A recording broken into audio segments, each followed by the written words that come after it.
The crystal chandelier above the grand ballroom of the Regent Hotel buzzed with a low, expensive hum. I stood by the polished mahogany bar, my fingers wrapped around a heavy glass of neat bourbon. On the raised stage, 30 feet away, my wife Sofia stood next to her mother, Victoria. Sofia looked stunning in her emerald silk gown. The custom diamond necklace I bought her for our anniversary caught the bright stage lights. Her eyes were not on me. They were locked on Julian Vance, the wealthy venture capitalist sitting at the front VIP table. Victoria adjusted the microphone. A harsh screech of audio feedback cut through the laughter of 200 high society guests. "Ladies and gentlemen," Victoria's voice boomed, dripping with old money pride. "Welcome to Sofia and Dylan's 5th wedding anniversary. 5 years is quite a milestone. Especially when one party has had to carry the entire financial and social weight of the marriage." A ripple of polite, cruel chuckles echoed through the ballroom. I did not blink. I did not look down. I took a slow, deliberate sip of my bourbon. The ice cubes clinked against the glass. It was a steady, predictable sound. I remained perfectly calm. Sofia took the microphone from her mother. She flashed her practiced, media-trained smile. "Thank you, Mom. And thank you everyone for joining us tonight. When I married Dylan, my family warned me. They said he was just a software developer. A man without pedigree or inheritance. But I believed in supporting him. For 5 years, I funded his quiet lifestyle. I allowed him to walk in my high society world. But successful partnerships must evolve. Today, we are not just celebrating 5 years of survival. We are announcing a major corporate and personal restructure." She gestured to a server, who approached me carrying a heavy silver tray. On it lay a leather-bound folder. A legal document. It was a predatory post-nuptial agreement designed to strip me of my remaining shares in the data analytics platform I spent years building from scratch. Her family's investment firm had quietly tried to co-opt it. "Sign it, Dylan," Sofia said directly into the microphone, her voice echoing off the high marble walls. "Let's be honest in front of our friends. You've ridden my family's coattails long enough. Sign the papers, step down from the board, and let the real professionals take the wheel. Do not make a scene. It is not your style anyway." The entire room turned to look at me. 200 pairs of eyes stared. Some eyes held pity. Most held the smug satisfaction of watching an outsider get thrown out. Julian Vance raised his crystal glass to me, a smirk plastered across his tanned face. He knew exactly what those legal documents contained. He had helped Sofia's high-priced lawyers draft them behind my back. My heart rate stayed at a cool 60 beats per minute. I looked down at the silver tray, then back up at my beautiful wife. The woman I once loved. The woman who, for the last 8 months, had been systematic and ruthless in her emotional cruelty. Before we look at the exact moment the ballroom screen turned black, if you respect a man who keeps his total composure under intense fire, take 1 quick second to like and subscribe. It keeps our channel going. 8 months ago, I was a blind man. I trusted her completely. Then the subtle anomalies began. The faint scent of expensive Tom Ford cologne on her winter coat, a brand I never wore. The sudden late-night corporate emergencies that kept her out until dawn. The newly encrypted personal phone she kept face down. I remember sitting in my car on a dark, rainy Tuesday evening, listening to various audiobooks and betrayed cheater stories online. I used to think those betrayed husbands were weak for letting it happen. I used to think my own marriage was completely safe. Then I found the digital trail. I did not yell. I did not throw her expensive clothes out onto the wet lawn. When I discovered the explicit text threads and intimate photos shared between Sofia and Julian on our shared cloud drive, my chest tightened. For exactly 30 seconds, my world went entirely cold. I felt the raw, primal urge to confront her immediately. To scream at her face. To smash the furniture. Then my stoic mindset took over. Anger is a weak emotion for the helpless. I am not helpless. I closed the laptop screen. I took one deep breath. I chose survival. I chose total, calculated ruin for my enemies. Sofia and her mother believed they were playing checkers against the weakling. They had no idea I had already mapped out the entire chessboard. Over the next several months, I played the role of the perfect, compliant husband. I cooked elegant dinners. I listened to Sofia complain about her stressful days. I smiled warmly when she told me she needed to spend entire weekends at Julian's luxury cabin in Aspen for urgent strategic planning sessions. Of course, honey, I would say, gently kissing her forehead. Do whatever is best for the company's future. Behind that peaceful smile, I was working 16 hours a day with a top-tier forensic accountant and a ruthless divorce attorney.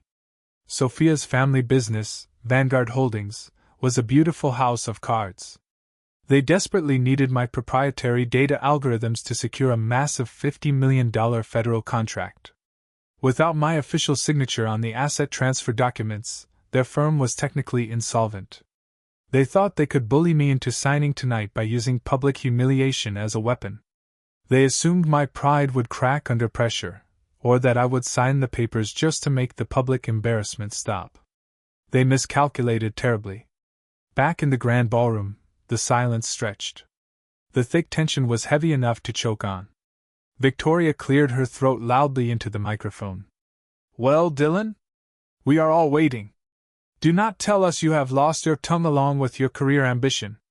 Sofia crossed her arms over her chest, her chin tilted upward in total dominance. Dylan, please. Julian's legal team is standing right here. Just sign the papers so everyone can enjoy the rest of the evening. Do not be pathetic.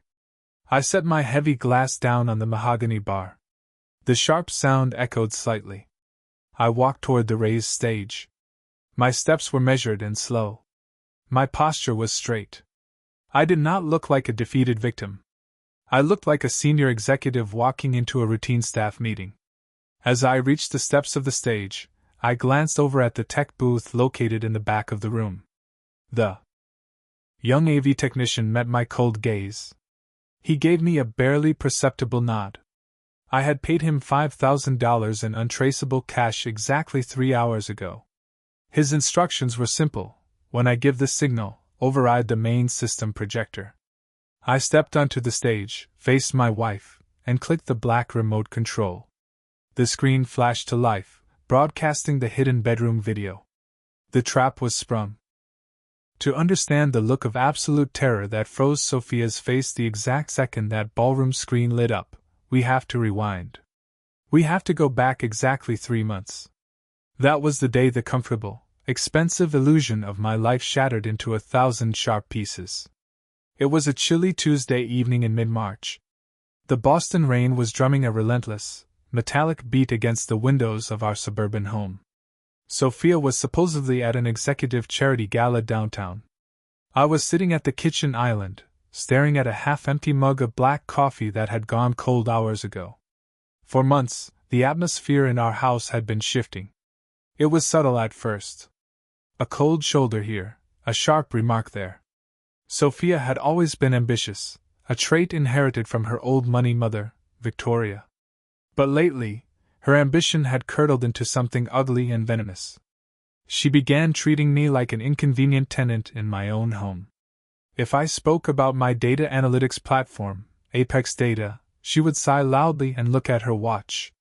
She started speaking down to me, using a quiet, condescending tone designed to erode a man's confidence. You lack vision, Dylan, she told me one night, her eyes glued to her phone screen. You are content with your small-time tech contracts. You don't understand what it takes to build a real legacy. My family operates on a global scale. You just play with numbers in the dark. I did not argue. I never argue. Arguments are noisy, inefficient things that broadcast your strategy to the enemy. Instead, I simply watched her. I noticed the way she suddenly took her phone into the bathroom and locked the door. I noticed the new facial recognition lock she installed on her personal iPad. I smelled the heavy, woody scent of Tom Ford cologne lingering in the back seat of her luxury SUV when I went to change the wiper blades.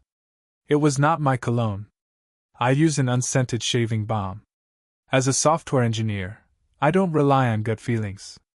I rely on data. Data does not lie. It does not have emotional outbursts. It does not try to protect your feelings. On March 14th, I decided to collect the data. I did not buy a cheap nanny cam or do anything reckless. That would be thrown out of a Massachusetts court of law. I bought a commercial-grade, motion-activated security camera hidden entirely inside a functional, dual-port USB wall charger. I plugged it into the outlet directly beside our king-sized bed. It looked like a standard electronic accessory. It was completely invisible to the untrained eye. It streamed directly to an off-site, heavily encrypted cloud server that I built myself. That night, Sofia called me at 9 p.m. Her voice was uncharacteristically sweet. "Dylan, sweetie, Mom is feeling terrible." Her blood pressure spiked again. "I'm going to stay the night at her estate in Wellesley to monitor her. Don't wait up for me." "Of course," I replied, my voice steady, perfectly flat, betraying absolutely nothing. "Take care of your mother. Tell her I send my best." "I will. Bye, Dylan." The line went dead. At exactly 11:32 p.m., my laptop on the kitchen island chimed. A motion detection alert from the bedroom server. My fingers hovered over the trackpad. My heart rate did not spike. I clicked the live feed. The high-definition infrared camera showed our bedroom door opening. Sofia walked in, unbuttoning her silk blouse. Behind her was Julian Vance. He was the prominent venture capitalist who had recently been sniffing around her family's firm, Vanguard Holdings. He was a man who wore tailored Italian suits and smiled too much. I sat perfectly still in the dark kitchen. The glowing white light of the laptop screen illuminated my face. I watched them. I watched my wife of 5 years throw herself into the arms of another man on the custom mattress I paid for. For roughly 60 seconds, a heavy, suffocating weight pressed down on my chest. A dark, toxic wave of anger rushed toward my brain. Every primal instinct screamed at me to get into my car, drive to the house, and rip the door off its hinges. Then, the stoic discipline took over. I took one long, slow breath through my nose, holding it for 4 seconds, then releasing it. The anger dissolved. It was replaced by a cold, clear, mathematical precision. Emotion is a luxury for fools who can afford to lose. I could not afford to lose. I plugged a pair of noise-canceling headphones into the laptop. I turned up the volume. I didn't just need visual evidence of infidelity. I needed to hear their intent. In the state of Massachusetts, illegal audio recording can be tricky, but this device was registered as a standard home security apparatus within my legal residence. The audio was crystal clear. "Are you sure the tech monkey won't drive down here?" Julian asked, his voice muffled as he kicked off his leather shoes. Sofia laughed, a sharp, mocking sound that I had never heard before. "Dylan? Please. He's probably wrapped in his favorite blanket, writing code and drinking warm milk. He has zero intuition. He's completely oblivious." "Good," Julian murmured, pulling her closer. "Because the Vanguard restructuring plan needs to move fast.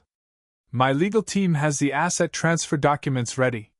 If we can get him to sign over the intellectual property rights for his predictive analytics platform at the anniversary party, we lock in the $50 million government contract." Sofia sighed with satisfaction. "I know. My mother is already working on the setup. We are going to paint him as an incompetent, lazy husband who dragged down my career. We will present the post-nuptial agreement publicly. Under the pressure of our entire social circle, he will sign just to avoid a scene. He hates attention." "And the debt?" Julian asked. "Already handled," Sofia sneered. "Victoria shifted the $20 million toxic loan from Vanguard's real estate division into the subsidiary company that holds Dylan's name as a joint guarantor. Once he signs the IP over, we file for divorce the next morning. He gets the debt, I get the platform, and you and I get the federal contract. He will be bankrupt before he even realizes he's been served." I listened to every syllable. I did not flinch. I did not close the laptop in disgust. I watched the entire video stream until they turned off the lights. Then, I systematically downloaded the raw video file, backed it up to 3 separate external hard drives, and stored copies in a secure, fireproof safe deposit box at a private bank downtown. This was no longer just an affair. This was a corporate assassination plot. They didn't just want to break my heart. They wanted to erase my entire financial existence. They wanted to turn me into a penniless debtor while they lived in luxury off the fruits of my labor. The next morning at 8 a.m., the front door clicked open. Sofia walked into the kitchen, looking slightly disheveled but carrying an aura of supreme confidence. I was standing at the stove, gently flipping a pair of perfect organic eggs. The smell of fresh coffee filled the air. "Good morning, honey," I said, offering a warm, pleasant smile. "How is your mother?" Sofia leaned against the counter, checking her smartwatch. "Oh, she's still very weak, Dylan. It was an exhausting night. I had to handle her medical logistics all morning. You have no idea how stressful it is dealing with real family responsibilities." "I can only imagine," I murmured, setting the plate of eggs down in front of her. "Drink some coffee. You look like you need it." She looked at the plate, then looked up at me with an expression of pure, unadulterated contempt. She didn't even try to hide it anymore. She thought I was so weak, so blind, that she could openly despise me without consequence. "Thanks," she said coldly. "At least you're useful for something around here." I smiled gently, walked into my home office, and locked the door. The smile vanished instantly. My face became a blank mask of stone. I picked up my phone and called a number I had saved weeks ago. It was the private line for Sarah Jenkins, the most feared high-stakes divorce attorney in the state of Massachusetts. Her billing rate was $1,000 an hour, and she was worth every penny. "Jenkins," a sharp, professional voice answered. "My name is Dylan Vance," I said, my voice completely devoid of emotion. "My wife is currently executing a fraudulent corporate asset transfer and attempting to saddle me with $20 million of toxic debt through marital asset dissipation. I have full video and audio evidence of her admitting to the fraud with her co-conspirator. I need an ironclad legal defense, a forensic financial audit, and a strategy for absolute economic destruction." There was a brief, respectful pause on the other end of the line. "Come to my office at 2 p.m., Mr. Vance. Bring the drives. Don't say a word to your wife." By 2:30 p.m., I was sitting in a high-backed leather chair on the 42nd floor of a glass tower overlooking Boston Harbor. Sarah Jenkins sat across from me, flanked by Marcus Thorne, a veteran forensic accountant who specialized in exposing offshore corporate fraud. Marcus reviewed the financial documents I had quietly pulled from Sofia's home office desk over the previous months. He tapped his pen against the ledger. "Your wife and her mother are clever, Dylan, but they are sloppy. They've been routing Vanguard Holdings money through a series of shell companies based in Delaware to hide their losses. They are using your signature on old corporate filings to authorize loans you never explicitly approved." "Is it criminal?" I asked. "It crosses the line into bank fraud and identity theft," Sarah Jenkins intervened, her eyes narrowing with a predator's focus. "If we file for divorce today, their lawyers will stall. They will freeze your assets, tie you up in probate court, and use their political connections to drag this out for years. You will be bleeding legal fees while they exploit your data platform. I don't want to drag it out," I said calmly. "I want them to walk directly into an inescapable trap. I want them to think they are winning until the exact fraction of a second before the trap snaps shut." Sarah leaned forward, a slow, cold smile spreading across her face. "I like you, Dylan. Tell me your plan." "They want to use our 5th anniversary party as the grand stage to humiliate me and force my signature," I explained. "They want to do it in front of their biggest investors and board members to validate their corporate takeover. I am going to let them build that stage. I am going to let them invite every single person of influence in their world. I will pretend to be the compliant, weak husband until the very last moment." "And the video?" Marcus asked. "The video will play instead of the anniversary slideshow," I said. But that is just the social destruction. I need you, Marcus, to build a flawless financial paper trail.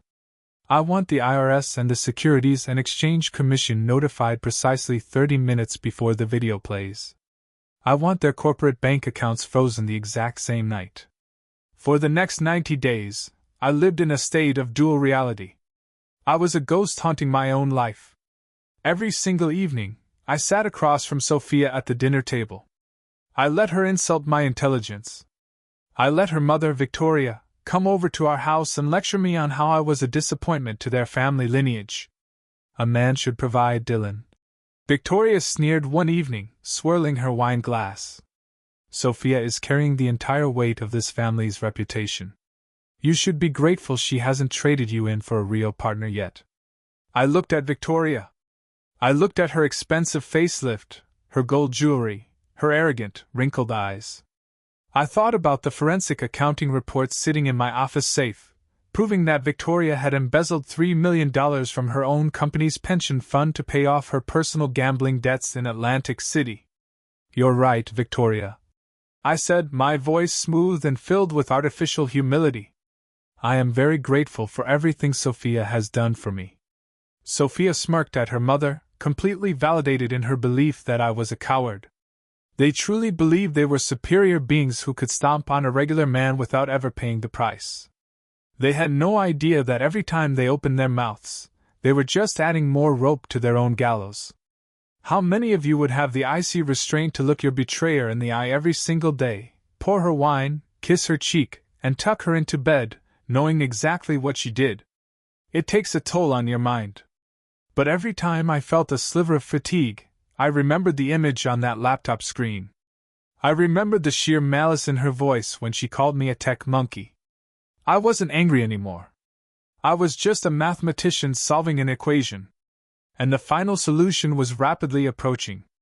Back in the present moment, on the brightly lit stage of the Regent Hotel ballroom, the remote control rested heavy in my palm. The crowd's mocking laughter was still ringing in the air. Sofia was still standing there, waiting for me to sign away my life. Victoria was still smiling her smug, wealthy smile. I looked at Sofia one last time.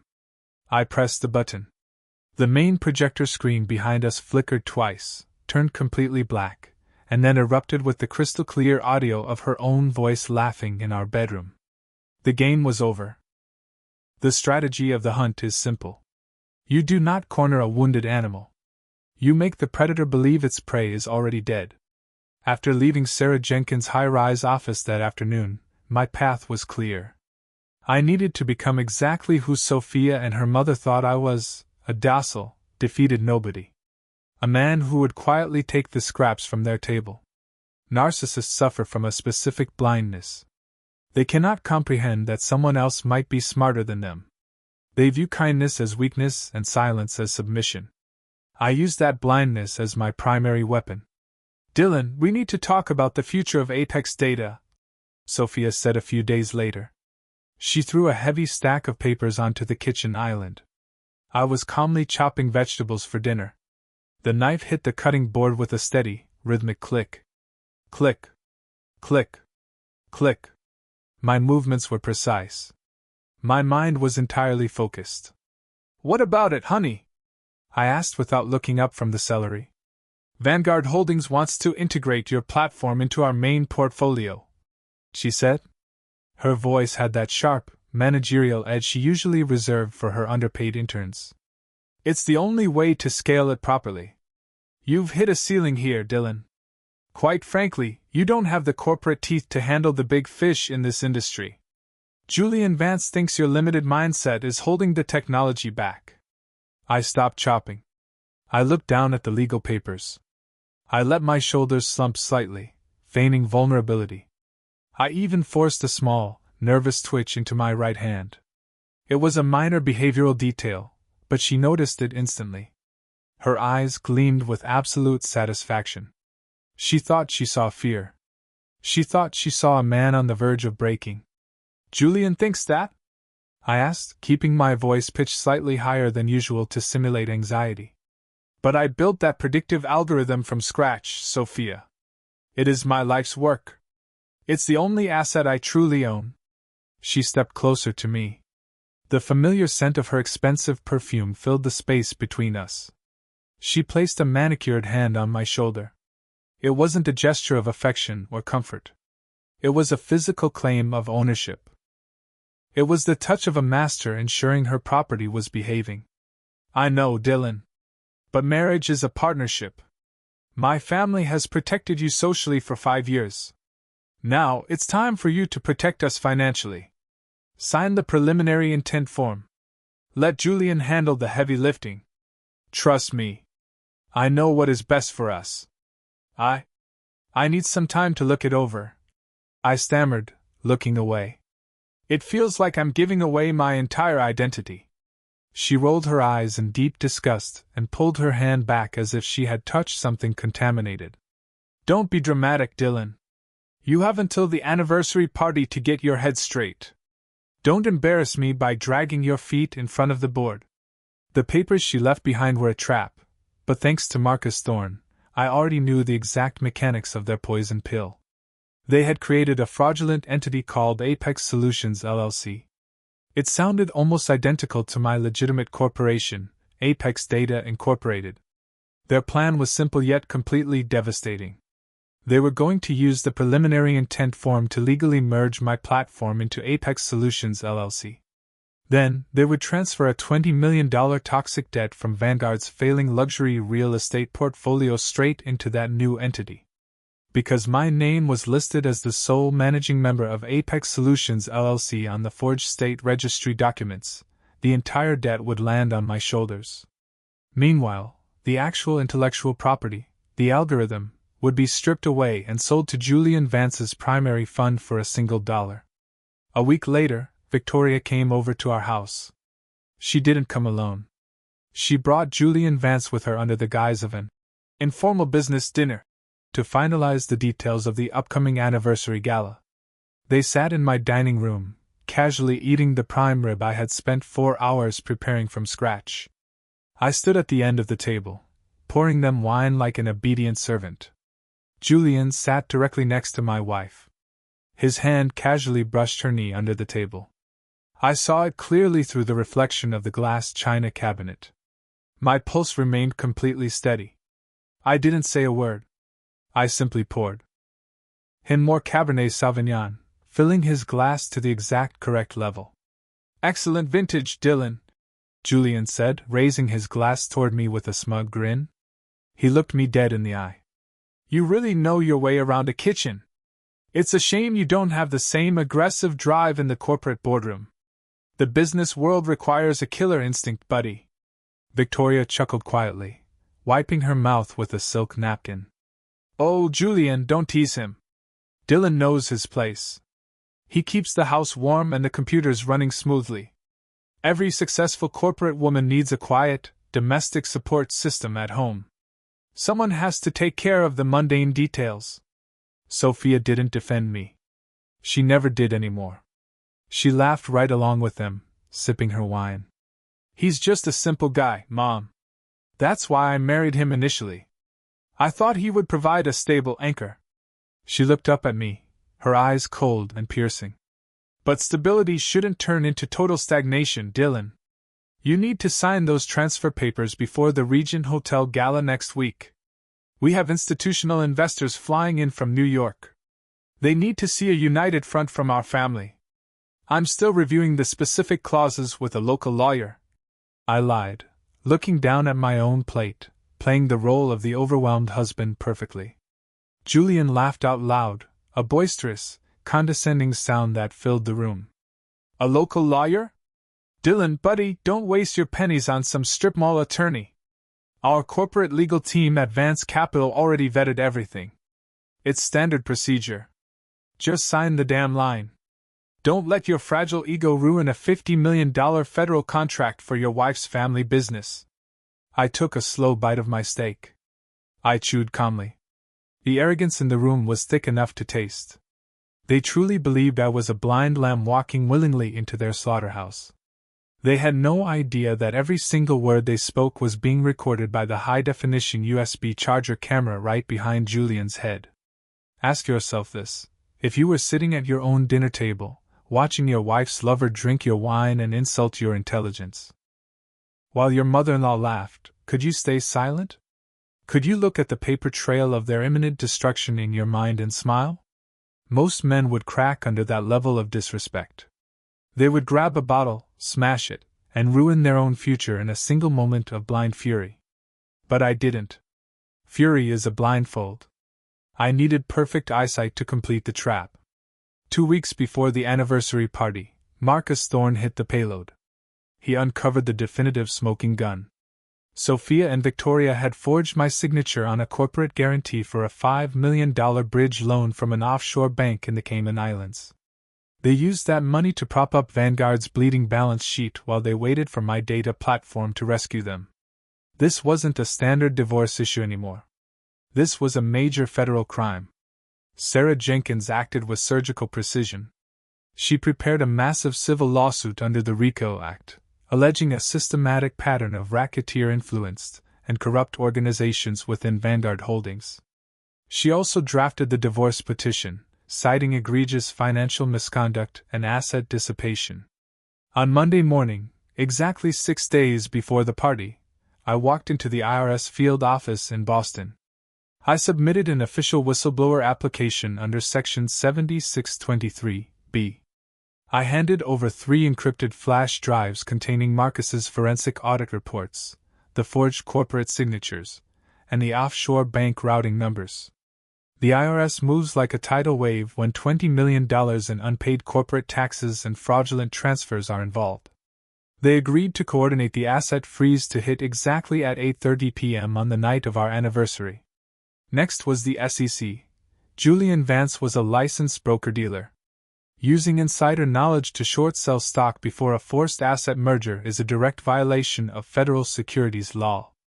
I made sure the SEC Enforcement Division received a complete copy of the audio recordings where Julian explicitly detailed his plan to bankrupt me and manipulate the Vanguard stock price. Now, standing on the grand stage of the hotel ballroom, I watched the projector screen flicker. The federal trap was set. Their systematic ruin was officially underway. I looked directly at my stunning wife, smiled a cold smile, and firmly pressed the remote's play button.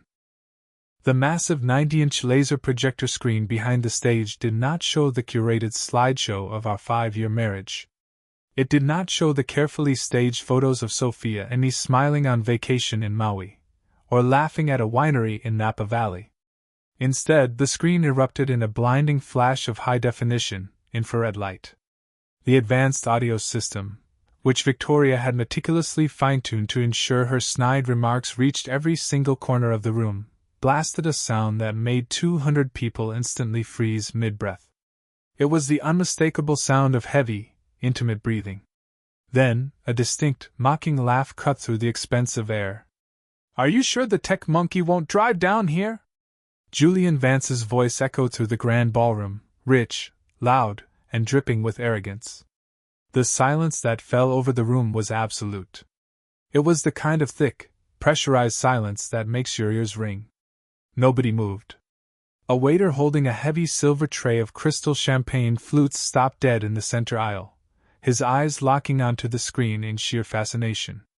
On the massive display, the 4K infrared footage showed our master bedroom. The camera angle was low, shooting directly from the hidden USB wall charger beside the bed. Sofia appeared clearly on screen. She was unbuttoning her emerald silk blouse, the exact same shade as the custom gown she was wearing right now on stage. The visual contrast was brutal, immediate, and undeniable. Beside her, Julian Vance was visible, his tailored Italian suit jacket already tossed carelessly onto our leather armchair. I stood perfectly still at the edge of the stage. I kept my hands folded neatly behind my back. My heart rate remained at a steady, rhythmic, and shallow pace. I did not look at the screen. I did not need to. I kept my eyes fixed entirely on Sofia's face, observing her psychological collapse in real time.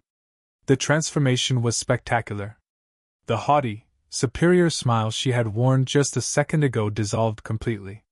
Her skin turned a ghostly, translucent white under the harsh stage lights. Her lips parted slightly, but no sound came out. Her manicured fingers still holding the leather-bound folder containing the predatory post-nuptial agreement, began to tremble violently. The papers rattled against each other, creating a sharp, dry crinkling sound that seemed incredibly loud in the dead quiet of the room. "Dylan? Please!" Sofia's digital voice sneered from the high-end speakers, her tone filled with casual malice. "He's probably wrapped in his favorite blanket, writing code and drinking warm milk. He has zero intuition. He's completely oblivious to how the real world operates." A collective gasp rippled through the audience. These were Boston's elite.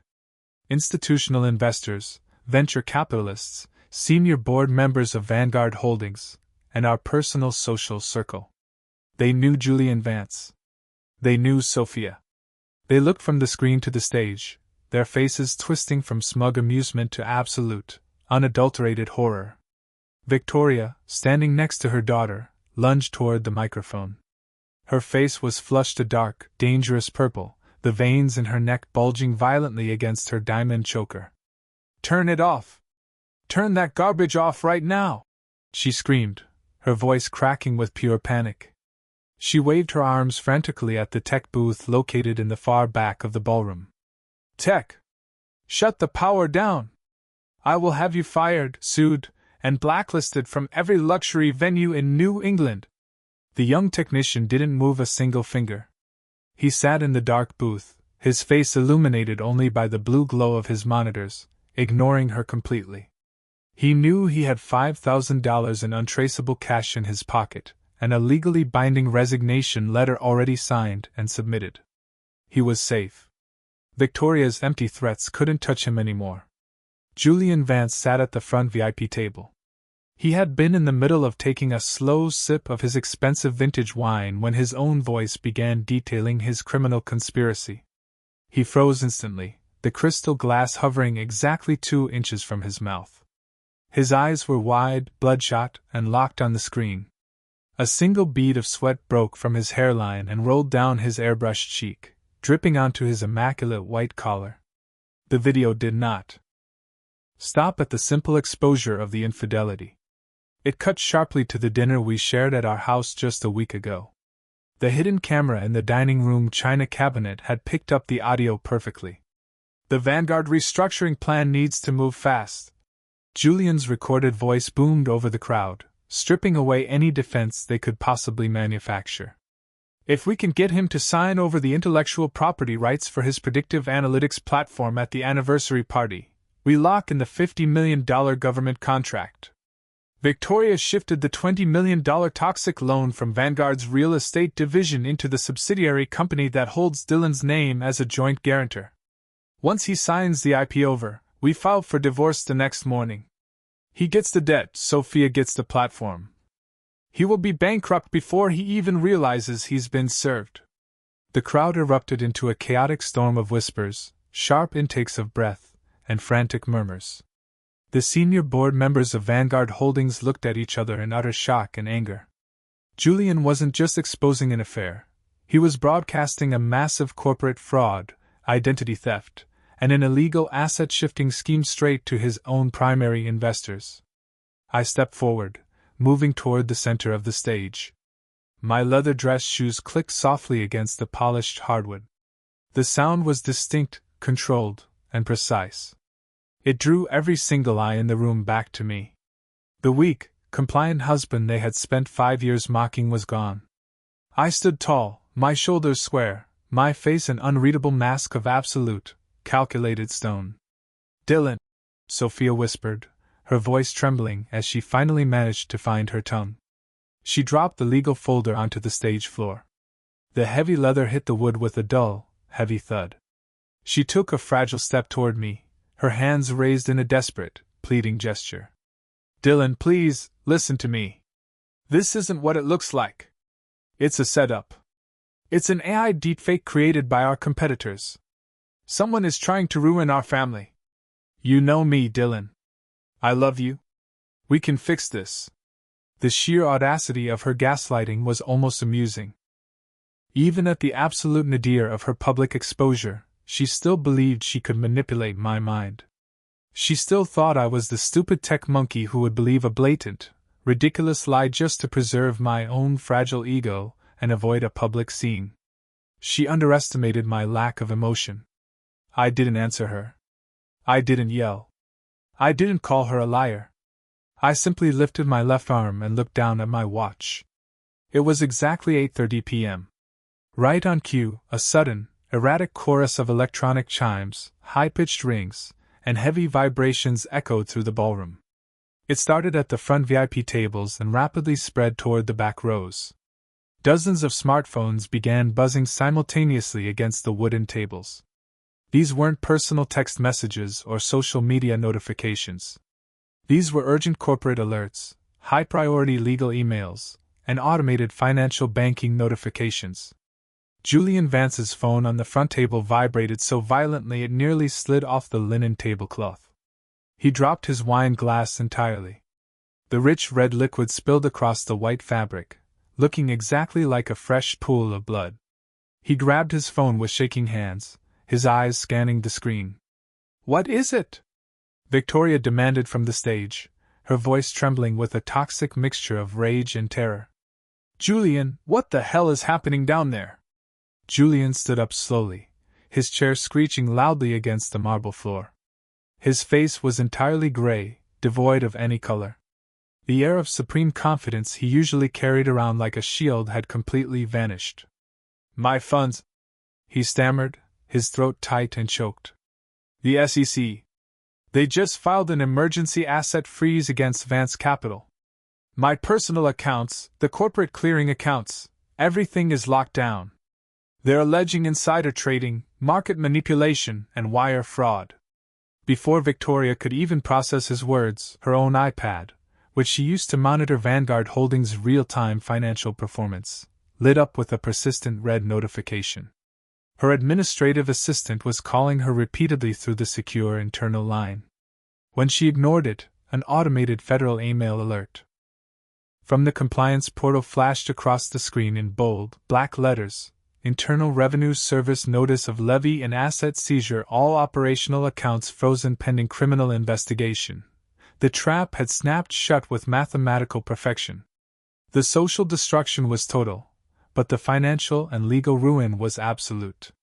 Marcus Thorne and Sarah Jenkins had executed their parts of the algorithm flawlessly. The IRS and the SEC hadn't waited for a protracted trial. The ironclad electronic evidence, the forensic paper trail of forged corporate signatures, and the explicit audio confessions had provided the federal authorities with more than enough probable cause to issue immediate, preemptive freezing orders to protect the integrity of the pending $50 million federal contract. Vanguard Holdings was officially dead. Vance Capital was a smoking ruin.